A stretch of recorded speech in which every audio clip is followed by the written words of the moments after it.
చూసుకుంటే మన సమాజంలో ఈ మధ్యకాలంలో వివిధ రకాలైన మత్తు పదార్థాలు, నార్కోటిక్ సబ్స్టెన్సెస్, మరి ముఖ్యంగా గంజాయి ఇటువంటి పదార్థాలు పిల్లల్లో especially even from schooling age నుండి కూడా up to senior college students వరకు దీంట్లో చాలా వరకు దాన్ని పెనిట్రేట్ అవ్వడం జరిగింది ఈ సర్కిల్స్లో. ఈ గంజాయి అదేవిధంగా మత్తు పదార్థాలనే సామాజిక రూపంను మనం రూపుమాపేదానికి అందరం కూడా కృషి చేయాల్సిన అవసరం ఉంది.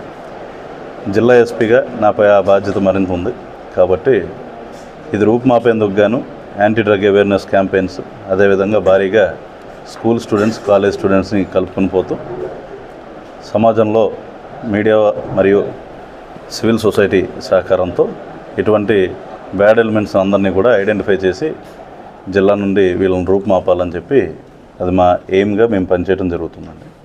సైబర్ నేరాల పట్ల మనం ముఖ్యంగా ఏంటంటే సైబర్ నేరాలు వివిధ రకాల కారణాల వల్ల అవుతూ ఉంటాయి. కొన్ని అవగాహన లేని వల్ల అవుతూ ఉంటాయి, కొన్ని అత్యాశ వల్ల అవుతూ ఉంటాయి, అదేవిధంగా కొన్ని అన్అవాయిడబుల్ సర్కమ్స్టాన్సెస్ ద్వారా అవుతూ ఉంటాయి.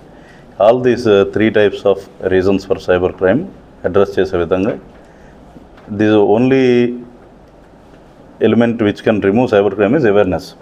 అంతకుముందు ఓటీపీ ఫ్రాడ్స్ ఎక్కువయ్యాయి, ఈ మధ్య ఓటీపీ వైజ్ తగ్గినాయి. ఎందుకంటే ఓటీపీ ఎక్కువగా గవర్నమెంట్ తరఫు నుండి అవగాహన కార్యక్రమాలు వచ్చినాయి కాబట్టి.